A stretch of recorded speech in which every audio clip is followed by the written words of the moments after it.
एक बार कोई साधक वंशी दे गया और वंशी दे करके बोला, हरिराम व्यास जी जुगल किशोर जी को वंशी पधरा देना, नई सोने की वंशी है।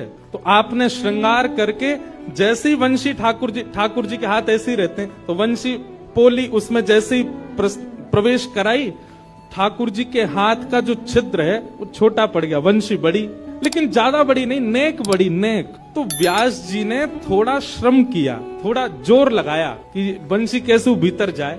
तो जैसे ही जोर लगाया, ठाकुर जी का हाथ छिल गया और वहां से रक्त निकलने लगा श्री जुगल किशोर जी के। हरिराम व्यास जी ने जैसे ही रक्त देखा, मूर्छित होके गिर पड़े वहीं पर। पुत्र को सेवा दे दी, पहला दिन था दंड का।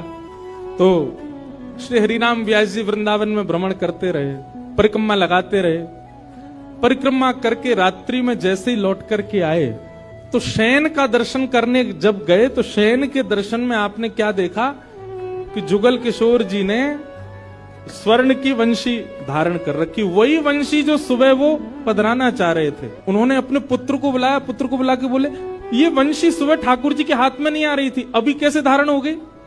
बोले पता नहीं पिताजी, आप तो चले गए थे, मैंने वंशी उठा करके धारण कराई, ठाकुर जी ने धारण कर ली। हरिराम व्यास जी ने जैसे ही वंशी निकाल करके देखी, तो क्या पाया, ठाकुर जी ने अपना हाथ ही बड़ा कर लिया वंशी धारण करने के लिए, उनके लिए।